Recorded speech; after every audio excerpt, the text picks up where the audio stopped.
Well, let's start. Welcome everybody here in the room and online to this MPC seminar. My name is Martin Roos and I'll be chairing this session. I'm delighted to welcome Gerasimos Tsourapas as today's speaker. Many of you will know Gerasimos and especially his extensive work on migration diplomacy. He's currently a Chaumont Fellow here at the European University Institute. And in his day job, I suppose, he's the 125th anniversary chair and professor of international relations at the University of Birmingham. He's also editor-in-chief of the Migration Studies Journal with Oxford University Press. And he's currently also principal investigator of an ERC starting grant on migration diplomacy in international politics. So we are delighted to welcome you. Today's topic is credible fictions, how states stage refugee governance for geopolitical gain. For all those online, as usual, you'll have a chance to post your questions in the chat. Gerasimos will speak for about 25 minutes and then we'll take questions. So over to you, Gerasimos. Thanks very much, Martin. Thank you. Also to the Migration Policy Center for hosting me so generously this year here. And thank you to all of you for coming in such a busy time of the year. I really appreciate it and I'm honored. So I'll talk for about 23 minutes on this so that we leave most of the time open for Q&A and discussion. I'm very much looking forward to hearing from you. So please don't hesitate to tell me your ideas, your reactions to this, which is a bit of a new research agenda for me, moving beyond kind of mainstream approaches to migration diplomacy, which has been a fruitful agenda for the past 10 years or so, and it has helped us make sense of a lot of processes with regard to how power politics and foreign policy interact with the management of migrants and refugees. But my argument here is that there's still much more to say.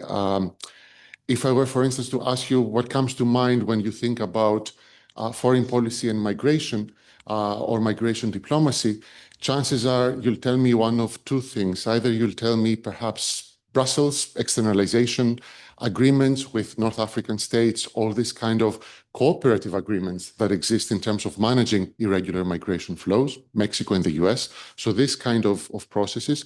Or if you're a bit more cynical, you might think of states that instrumentalize migration and use migrants and refugees as instruments of putting pressure on other states. So Belarus, a couple of years ago, Turkey, back in 2015, 2016. So in a way, most of the work that has been done so far tends to fall into this spectrum between cooperative or positive-sum approaches to migration and foreign policy, all the way to coercive blackmailing attempts at migration diplomacy.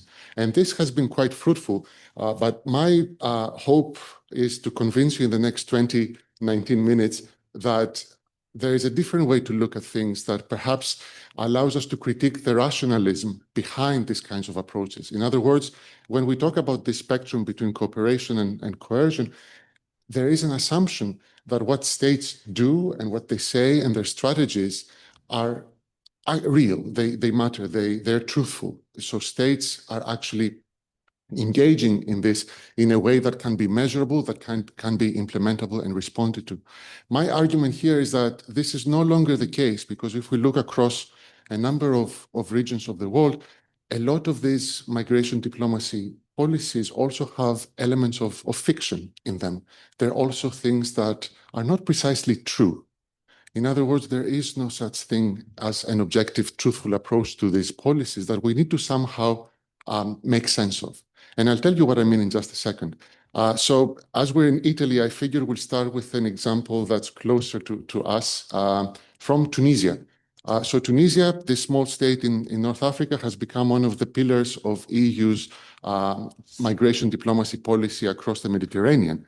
What's interesting for us is this small event in February 2023. Tunisia hosts a small number of irregular migrants, nothing compared to Egypt, Morocco, or Libya, of course. But that did not prevent President Sayed in February 2023 to suddenly announce that the country is facing a criminal plan to change the demographic landscape of Tunisia. Hordes of illegal migrants, he said, are coming or are in Tunisia already, so we need to act. This is a narrative of a crisis that was strategically amplified. It was quite apparent that Tunisia was not facing a horde of migrants into its territory, but that did not prevent the state from actually enacting a highly choreographed crackdown on irregular migration, mostly in terms of vulnerable refugees and irregular migrants that had been seeking shelter somewhere in Tunisia. This was performed as decisive enforcement by the Tunisian authorities. And what's even more interesting, this was endorsed by the European Union, by Brussels, as credible actions against irregular migration. And not only that, it was rewarded a few months later with a €1 billion agreement between the European Union and Tunisia in the summer of 2023. So if we put it in more visual terms, the president and the state put forth an official narrative of crisis, speaking of over 1 million irregular migrants in Tunisia, which is an extremely big number. Almost 8% of the population would have to be irregular for this to be true. Immediately, estimates came out that said, actually, that's incorrect. Irregular migrants in Tunisia are about 30 to 50,000, which is a fraction, if at that. But that did not prevent the regime or the Tunisian state from engaging in this choreographed crackdown with visible enforcement actions, raids, expulsions, all these kinds of signaling to portray decisive state control over a problem that didn't exist. And even more, what we have as a result is a summer 2023 €1 billion agreement between the EU and Tunis to stem irregular migration. So from a migration perspective, if you're looking at this critically, two questions come up. The first is, why would Tunisia do this? Why would Tunisia invest so much in creating this semblance of a crisis and then perform this appearance of effective refugee governance, right? Why would it not try to actually crack down on the small but important smuggling routes that exist in the country and talk about these hordes of migrants? And even if some of us can figure out why they did that, why would other actors, namely Brussels, participate in this? Why would the EU take this at face value and actually reward it, not even just tolerate it? So this is something that a normal or a mainstream approach to migration diplomacy would not really help us understand. My answer to you on this, and I'm happy to hear if this is convincing or not, is that we need to talk about these kind of fictions that exist that are deliberate, kind of donor-legible representations of refugee management that are plausible, right? They're strategically constructed to generate political or material advantage, as in the case of Tunisia. And they're fictions, but they're not exactly, essentially, outright lies. So this is not, it's a calibration, it's a distortion of what's happening on the ground in terms of appearing plausible to an external audience, frequently for the purposes of generating political and material advantages. My aim is to convince you to think not in terms of truth versus lie, but try to see how these narratives get produced, deriving their force from plausibility and from resonance, rather than factual accuracy. And they produce a truth effect. This is from Foucault, who in the 70s would write that, well, objective truth doesn't matter. If somebody is in a position of power and they repeat something often enough, it becomes true by the end, essentially. So this is how to perhaps think about this as not exactly a lie, but not really true either, something in between. And hopefully you'll see what I mean in just a second. My addition to this is that it's not just a fiction, but it's a credible fiction. In other words, it's a relational concept. Credibility matters only if somebody else buys it. So I can tell you something, but that doesn't make it credible. You have to also believe it, or at least pretend to believe it in a way. So that's what I mean, that these are narratives and practices that are jointly produced from the one side. The host states perform this kind of practices, but the other side, be it the European Union, donors, or other international organizations, validate, sustain, or strategically overlook inconsistencies. And why is this happening? Well, it's happening for two reasons. Firstly, because donor states have expectations if we are to give money to a specific state, we have some expectations about management of irregular migration, but also the states that receive these funds want to preserve sovereign discretion. So they can do this, so they can engage in credible fictions in order to move forward. So my argument here is that what's happening is we have this emergence of credible fictions that allow states to translate refugee governance into geopolitical value. And slowly our attention is shifted from outcomes and measurable outcomes to performance. So it's all about refugee rent-seeking, I would say, through visibility rather than substantive protection or control. And I promise I'll stop with the general, more theoretical stuff and take you through very quickly 3 kind of ways I would argue this happens in refugee governance. One would be similar to what Tunisia does, an inflation of numbers, illusions of scale in which refugee and migrant population figures are exaggerated to amplify the burden and to enhance a state's geopolitical relevance. Something slightly different and more symbolic is when states performatively enforce certain policies. They enact symbolically migration control to signal responsibility and sovereign control, but with little operational effect. This doesn't really change things on the ground. And finally, there's also a form that I would call stage compliance, in which states put forth administrative outputs, curated metrics, all sorts of instruments that allow them to project policy implementation, but not actually deliver any kind of reform.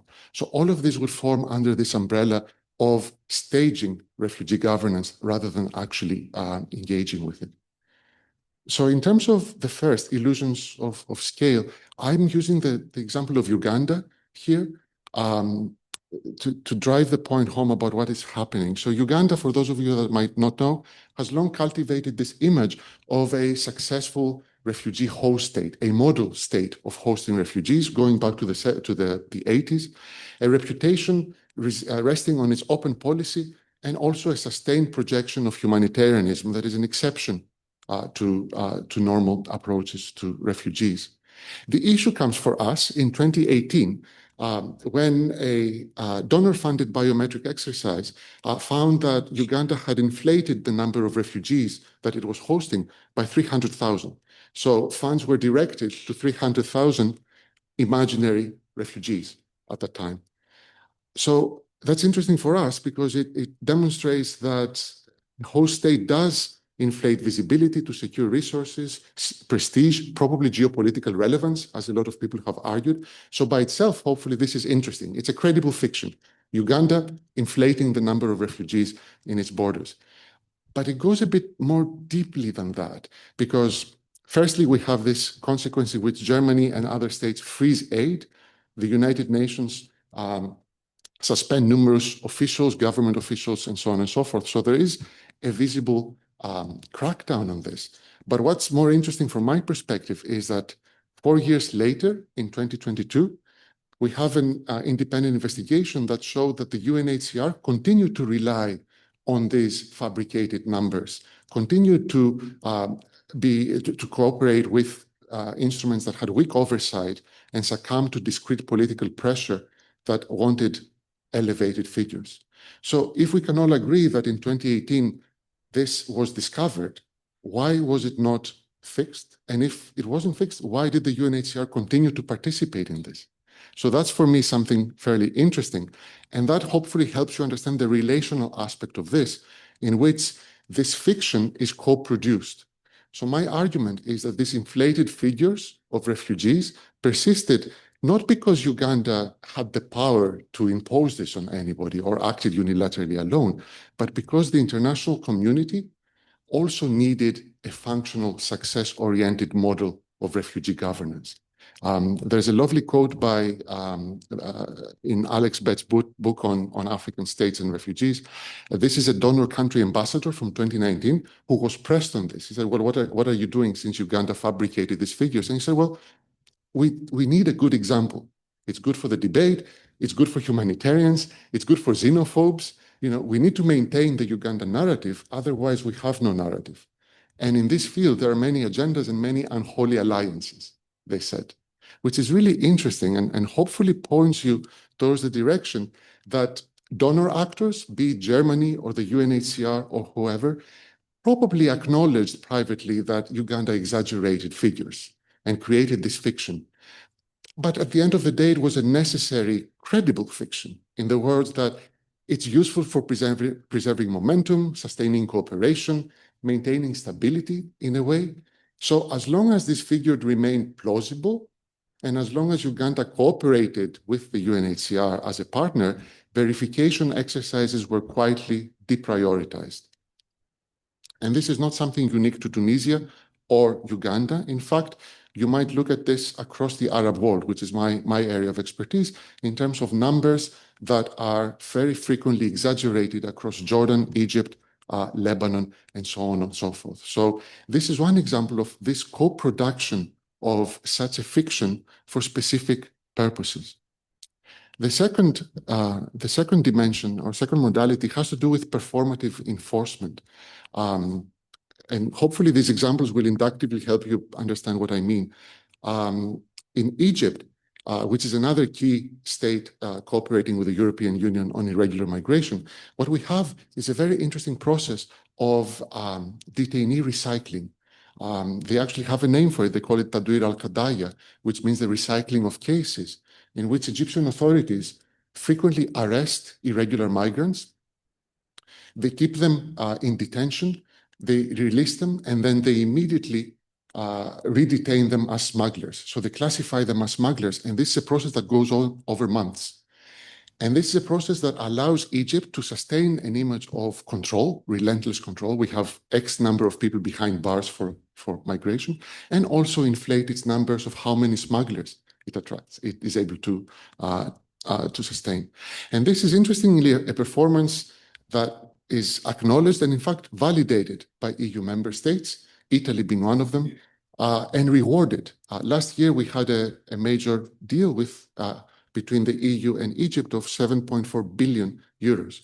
So again, here spectacles tends to matter more than substance. In the Turkish case, a bit on the east, what we see that's really interesting is the construction of a huge wall, almost 300 kilometers wide, across the Iranian border. So if you Google it, you'll see this impressive-looking wall with high-tech infrastructure of deterrence that was projected as an instrument of decisive enforcement. Press tours, we had photo ops, all sorts of ministerial visits, and so on and so forth. The interesting thing here is if you read up on journalistic reports on the wall, it doesn't really have any effect. It doesn't actually contain irregular migration coming from Pakistan or Iran. But I argue that countering smuggling was not the reason for that wall all along. It was aimed to project visibility. In other words, to show control, to reassure partners, and to anchor Turkey as the security provider to the EU. Again, once the EU recognizes this as something that is credible, it becomes something that is geopolitically useful for Turkey. And a final example, just to move it beyond the European space, would be Mexico. In the Mexican case, under Presidents Biden and even more so under Trump, Mexico was pressured to crack down on irregular migration going through Mexico into the United States. So how Mexico responded? They engaged in a number of high visibility crackdowns. If you Google it, you'll see, because they invite journalists to take photos and record irregular migrants, caravans being apprehended by Mexican authorities and the National Guard.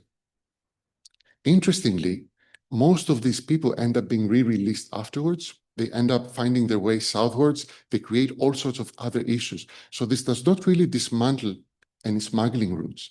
It's performative. And what's interesting here is that this is a performance that is accepted by the other side. We have a quote from Trump, but Biden was very similar to this. He said in 2019, "We're very happy with the job that the Mexicans are doing to combat irregular migration. It's because of tariffs that they're doing it," which hopefully shows you that it's a performance on both sides, in which Mexico performs border controls and the US pretends like this is because of tariffs that it's doing. It's a very interesting cycle of a performance and a vindication, essentially going side by side. The final aspect, so I'll stop in just a few minutes, is this aspect of compliance that has to do with metrics.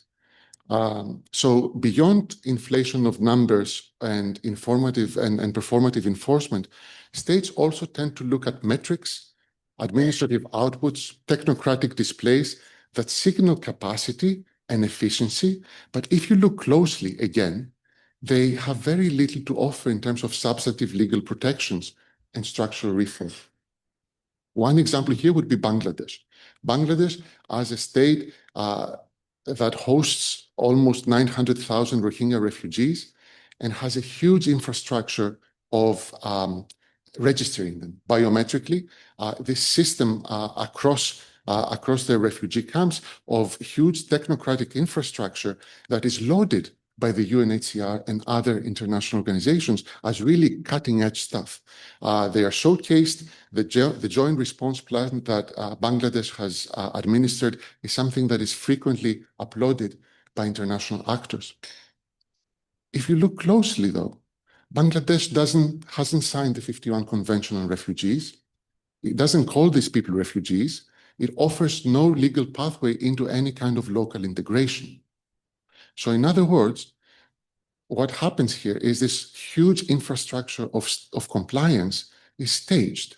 It is done in a way that allows for praise to come from the UNHCR. But if you are one of those refugees stuck in Cox's Bazar, it doesn't actually have any substantive effect.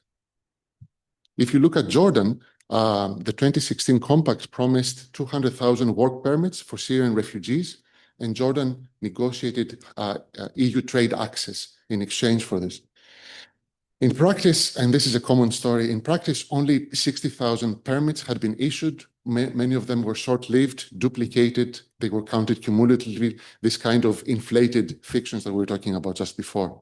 What's interesting here is that this is a way for Jordan to receive praise, and it did receive quite a bit of praise for this as the next stage of managing refugees, while essentially maintaining sovereignty in terms of labor markets and the legal status of these individuals.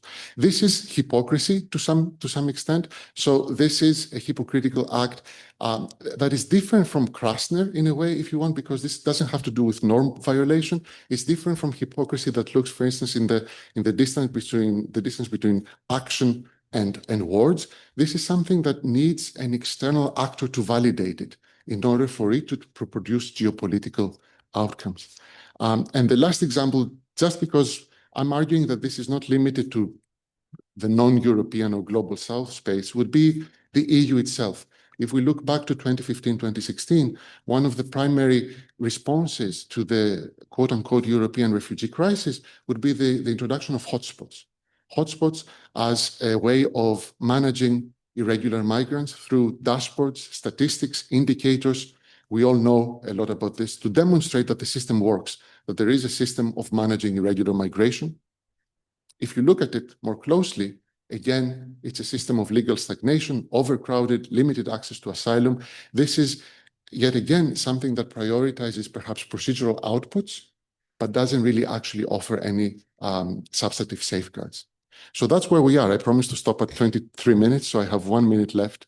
I took you through quite a bit of these cases very briefly, but I wanted to end perhaps with this quote, and I keep coming back to it because I like the cynicism of this unholy alliance, that if we were to map it out in some kind of concentric circle diagram, would look like this. Credible fictions as emerging where interests intersect in terms of three types of actors. Host states that produce them because they want to secure resources and recognition. Donor states that sustain them because they're able to claim policy effectiveness and regional stability. And this international organization agency system that enjoys it because essentially they maintain programmatic momentum.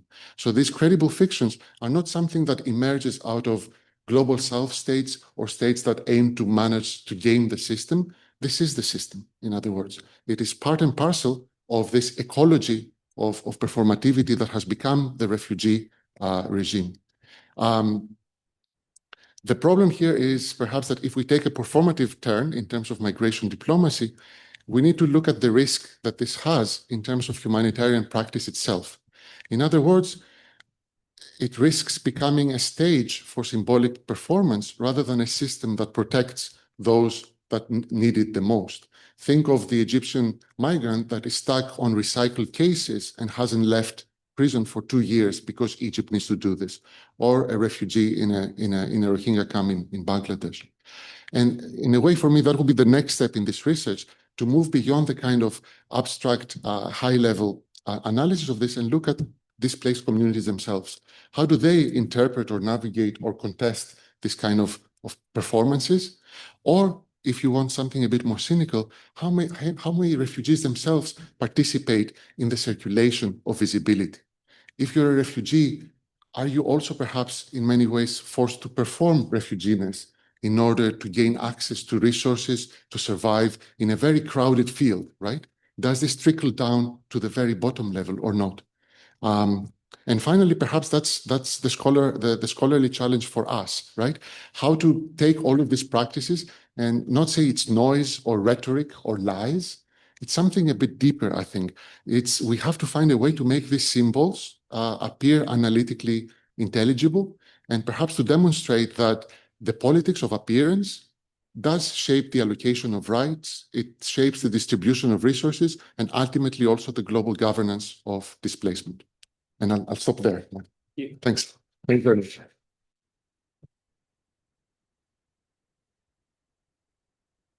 Thank you for this really interesting and very concise presentation. We now have questions. I'll start in the room and then I'll go to the online audience. And maybe if we could just show the online audience as well that I can. So I'll start in the room. Anybody, any questions? Yeah.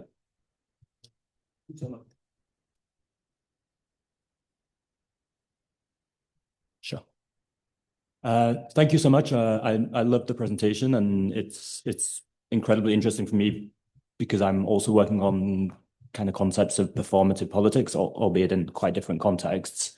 But I'm curious about the geographical scope, because I noticed that most of the cases that you were talking about are sort of from the Arab region, Turkey, African context.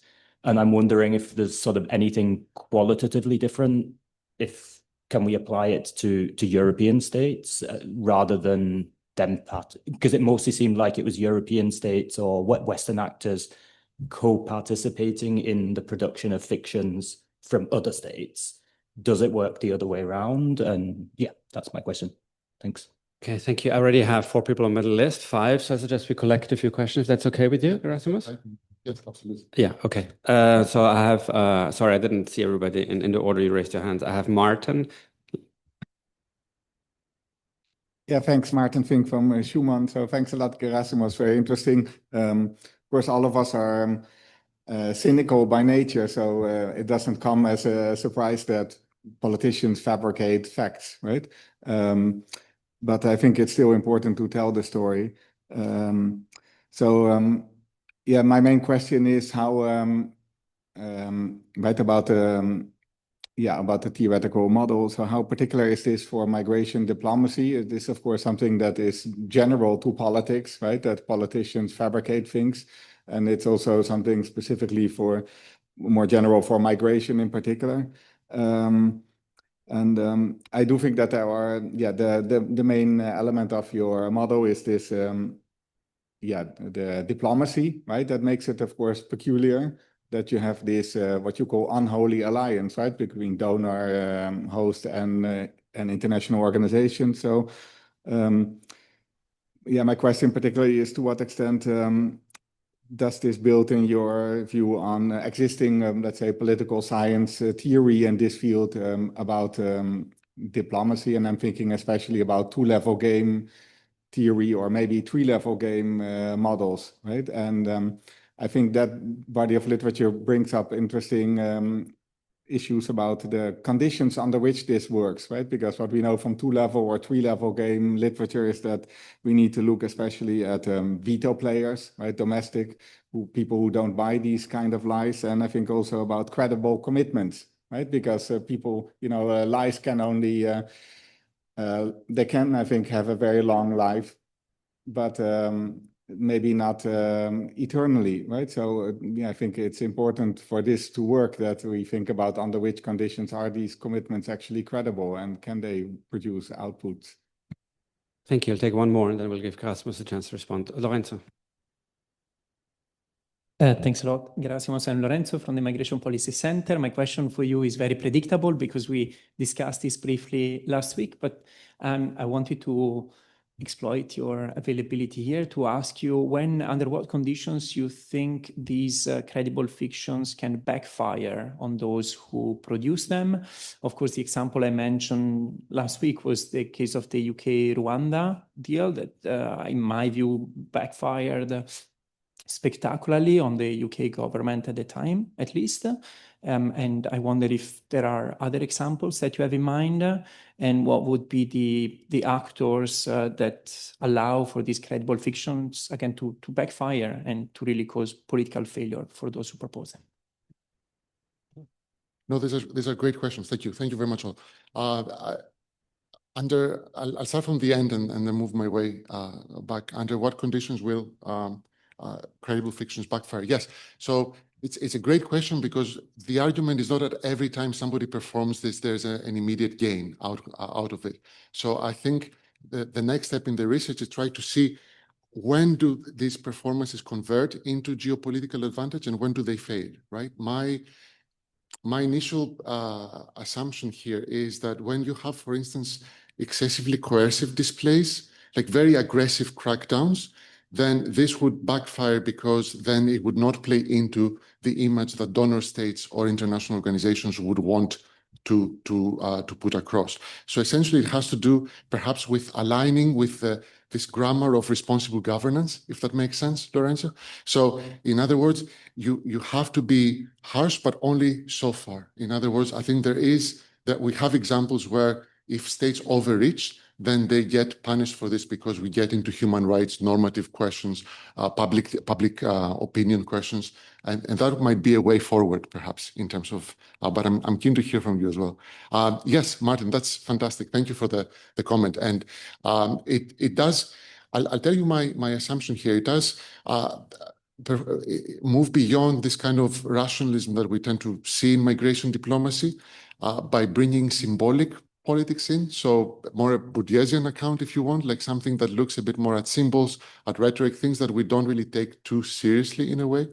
The other issue with the literature is that we tend to look at this coercive, cooperative binary as two sides of the coin, but it's not really as clear-cut. A lot of states perform as a way to get to coercion, to get to cooperation. And in terms of what makes us a bit different in a way, I would say a lot of the theoretical approaches on this tend to look inwards. So we tend to look at hypocrisy, we tend to look at rhetoric, we tend to look at performativity in terms of domestic veto players, in terms of public opinion, in terms of, we haven't really looked like outwards. So this hypocrisy also has an effect in terms of the foreign policy of the states. And that's where this relational dynamic, I argue, is somewhat perhaps original, because we need to look at how hypocrisy translates into value, not in terms of how the domestic audience buys it, but also how the international audience might buy it as well, in a way. So that, I'm not sure you could call it a three-level game, but I understand what you mean essentially by this. So this would be my answer there. And the geographical scope, yes, that's absolutely true. There's only so much I can squeeze in 20 minutes. My aim was to at least convince you that this is not located only on the global south. So this is something that is relational across all these types of actors. But I think we see it in Europe and we see it in the United States. I mean, the obvious example to anyone might be Trump's decision to build the wall, with Mexico. I'm Greek, so it would be Greek approaches towards inflated numbers of refugees, this kind of influx, this kind of narrative of crisis that we see from Southern Europe all the way to the north, I think. So I think it's fairly, if you agree, the small boats, all of these things that goes back quite a few years. So yes, I think it's a global aspect of this. Thank you. We'll take 3 more. Andrew? Thanks. Andrew Geddes from the MPC. Thanks, Gerasimos. I mean, it's really interesting, but I mean, so it's a seminar that's kind of be critical and engage with the argument. Because I suppose what I see here is you're talking about how organizations behave, but you're looking essentially at what you can observe about their behavior rather than necessarily talking about the internal life of those organizations. So for instance, you talk about hypocrisy. It seems to me that hypocrisy is almost a necessary feature of organizational life in areas where you have competing and contradictory interests. All organizations, in a sense, to be effective and successful, in a certain sense, have to be hypocritical. So, and then it seems to me this is an area where you talked about cooperation and coercion as the kind of the things you're interested in, but also these are areas where fundamentally organizations operate in a context of high levels of ambiguity and uncertainty, which also raises questions then about the domain specificity of migration, because this could be a story about organizations in almost all policy fields. You know, you talk about the Greek government in relation to migration, we talk about the Greek government in relation to the criteria for a single currency. We see, you know, so similar patterns, so kind of a domain specificity of it. And then it seemed to me that in organizational studies, there's often reference to what's called loose coupling, where organizations have their kind of their almost like their internal narrative that they use to justify themselves, which may or may not correspond with the kind of material actuality of the environment which they operate. And these seem to me to be kind of almost like general conditions for organizations. And so I was interested in terms of future directions for your research, which I think absolutely to think about how migrants and displaced people fit within these credible, or as maybe Lorenzo was suggesting, incredible fictions. And the organizations themselves, how they deal with necessary hypocrisy, high levels of ambiguity, and also I think this idea of loose coupling could also, you know, be kind of all quite some of the work in organizational studies might allow to look more at the kind of the internal life of the organizations themselves dealing with these issues. So it's kind of more of a general observation. Thank you. Ina Malnikovska, Jean Monnet Fellow here at UI. I have a kind of 2 questions. One is, so I also wondered whether this, you argue something, some kind of new phenomena completely, or whether this phenomena has certain roots probably in other domains, like foreign aid, where you have also compliance and there's a kind of demonstration without implementation very frequently, or if there is something new, then what is really the novelty and what are the sort of historical roots coming from other domains in this migration governance through credible fictions.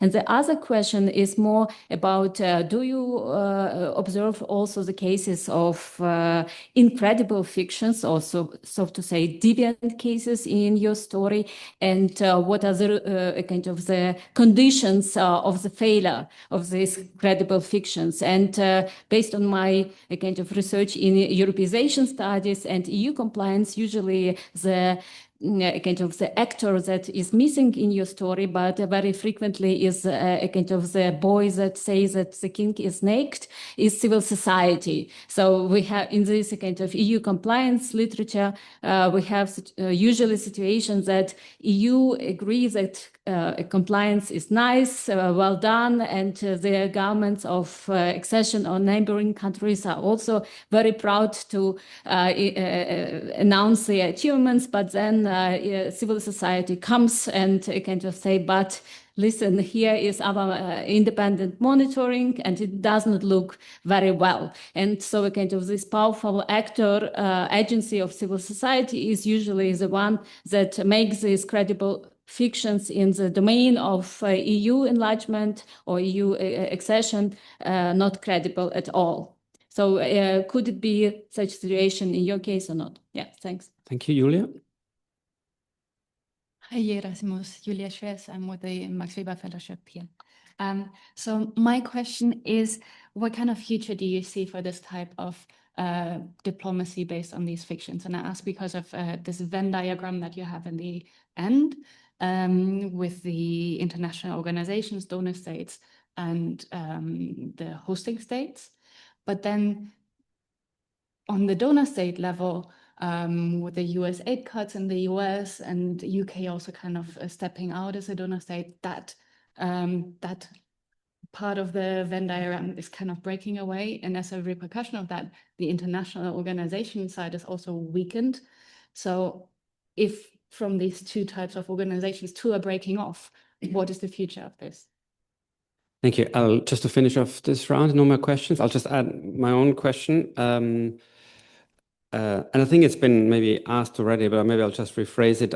So I have not read the paper. I will read the paper because I think this is super interesting, but I'm listening to you talk. I've been wondering, I mean, to what extent is this part of the story or the main story? And I'm saying this because you've said repeatedly, and it didn't work, and we didn't know. So this happened despite the fact that it didn't work or it had no effect on the way I kind of heard you present this is that none of these policies actually had any effect. So my question is, how do you know? And this is very difficult to assess. And presumably there are contextual differences. I mean, some walls might actually have an effect, whilst others might not. Some agreement might have an effect. So, because I suppose hypothetically, if this was real, all it just fiction, then yeah, as you say, either the Europeans fully buying into this fiction, but they're also taking the public a little bit for, for fools almost in a sense that, I mean, if the numbers wouldn't come down at all, if there's no reality to any of it. So I'm just wondering, to what extent is your kind of argument, do you think it explains most of it, or is it just related to the actual diplomacy and the actual effects that are going on? Okay. No, that's a great point. I'll start from the end and move my way forward. Thank you. This is fantastic. I would say, Martin, that would be my point, that we are tempted to go down into the nitpicking of, well, was it really 300,000 extra refugees in Uganda, or was it just 10,000, or was it? But at the end of the day, I think we should move beyond trying to adjudicate whether these narratives are 100% real or 90% real or 10% real, and try to see why do states feel the need to embellish? Like, what's the rationale behind it, and how does this play into the expectations of donors? So I'm not saying that everything is completely fictional, of course not. But there is something to be said about exaggerations and about performativity that doesn't translate into the stated goals either of states, and that goes to Andrew's point about hypocrisy, or donor states' expectations of essentially providing funding for the refugees. If something actually not only does not help refugees, but actually ends up creating even more issues. So I would say perhaps it's an ontological difference there in a way. So that would be my quick response. It's not. To what extent is it the end of the story? In a way, thank you for encouraging me to look a bit beyond this as well. I'm starting with the refugee component and the refugee regime, partly because there is a regime there that aims, at least rhetorically, to address this. And my intention was to see how this is actually quite permeable, how we can critique it in terms of states coming in over the last 20 years, 30 years, and taking part of the story over, I would say. But in a way, if you want to take it further, yes, it could be linked to polycrisis, right? This is not just how states respond to refugee crisis, it's also how states respond to environmental crisis. Exaggerations, fictions, like this is not something that somehow is uniquely limited to refugees. The issue perhaps with the refugee example is that there is something specific there in terms of this performativity becoming a political currency. Like, you have to perform this in order to gain some of this funding, in order to unlock these mechanisms of protection. So that might be a bit different from earthquake diplomacy or climate change or all this. So, but I'm curious to hear what you think. In terms of the future, I would see this as being amplified going forward, and I'm happy to hear what you think, because if funding slowly decreases, and if donor states become less willing to put the money down for this to go on, then logically we would expect these performances to amplify, to increase in size rather than anything else. So unless there is a massive re-examination of how the refugee system works, I would expect, particularly in in areas that have less access to funding, this kind of symbolic performances to essentially increase, I would say. And I like Andrew's point absolutely about loose coupling and the ambiguity and uncertainty of all of this. In a way, it does open up a wider research agenda, if you want, in terms of symbolic practices and how they maintain authority across global governance, right? So refugees is part of it, but if we take a step back and look at these aspects of aid flows, if you want, relationally, then we can see that this is a deeper story in a way, that we need to come up with tools to study it in a way. That's where I would be. All right, thank you. I'll go to a question online from Camilla Galitz, who is asking, is there a connection between the two global compacts and credible fiction? So about the global compacts, have the compacts become part of the narrative of states generating credible fictions? And then we have a second question from Yazid Ben Hada. How do domestic politics influence the shaping of these credible fictions? And maybe you can read the end of the question and then address those two. That's great. I would say domestic politics do matter because this goes back to Martin's point as well, Yazid, in the sense that these performances have an outside audience, of course, in terms of donor states and international organizations, but they very, very, very frequently also have an internal audience because they're meant to portray stability, security, strength. So if you take the example of Turkey, Erdogan's policy towards Syrian refugees has an outside audience vis-a-vis the European Union. But also very much has an audience in terms of the AKP, in terms of opposition parties within Turkey. So I think it goes either way. It's just that we're looking at this in different stages, perhaps, in a way. And I would say that the two global compacts do link to credible fictions. Thanks, Camilla, for this. Perhaps in a couple of key ways. The first to highlight the centrality of states here, and also to highlight the rhetoric around linking refugee aid to development goals. Like this kind of rhetoric about refugee crisis becoming a developmental opportunity, this kind of economization, or we would call it commodification of forced migration, is something that we see also inside the global compacts to some extent. And this is how it links to credible fictions in terms of this process becoming a currency of sorts. And I'll stop there. Thank you. If anybody else online has any more questions, please do post them in the chat. In the meanwhile, we've got Tobias in the room. Hi, my name is Tobias. I'm from MPC. I just was wondering, because you said that these credible fictions generate some kind, in the ideal case for the host country, some geopolitical gain. And what would be the ways in which these geopolitical gains materialize? So we heard aid flows, yes, for example, but are there other dimensions by which they materialize somehow? So, or what do they get back? Maybe further international agreements, bilateral agreements, etc., etc. If you could elaborate on this. Yeah, thank you. Yes, go ahead, Beth. Also, sorry, backing up on piggybacking off that question, I was also wondering that you never mentioned the race line, and it seems like one of the things that this kind of performance does is beyond beefing up administrations, Frontex, all these institutions getting money, is also in some ways, I would argue, to reproduce the color line. So I was wondering how the color line.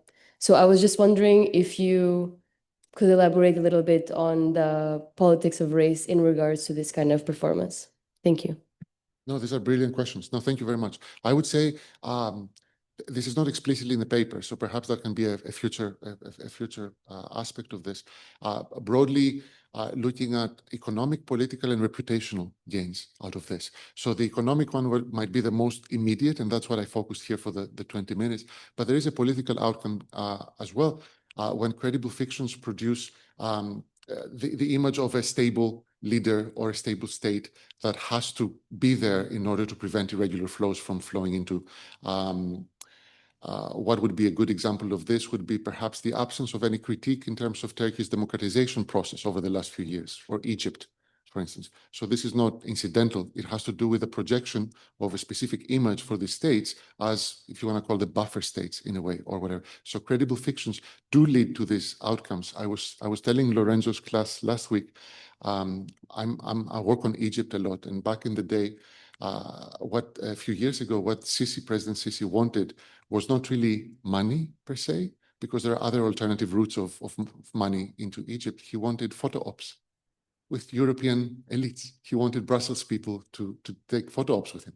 So there's a reputational component here as well, because credible fictions allow for these elites, if you want to become indispensable in a way, in the eyes of others, and reap reputational benefits to their own aspects.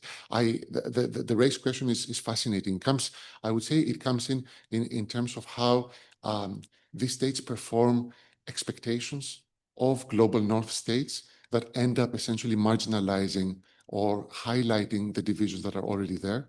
So I would say it's totally coming in. I haven't focused on it explicitly, but it makes complete sense to me that one of the aspects here would be the racialized, and of course gendered, and in a way, I mean, if we pay close attention, it is the most vulnerable that end up essentially having to bear the brunt of these kinds of processes in a way. Sorry. Fantastic. Great. Well, no more questions. Then I'd like to thank you, Gerasimos, for a really interesting presentation. We've had many questions, and you were very effective in answering a large number of questions. So thank you for that. And since I also see Global CIT colleagues here, I should say that this is the last MPC seminar this year, but there is another Global CIT seminar, I think. So yes, so on Thursday, December 4th at 12 o'clock, and it's on do citizenship by investment programs increase foreign direct investment. So if you're interested in that, please go to the Global CIT website and you can sign up for that seminar or just come along here. So thank you, everybody, and have a nice day.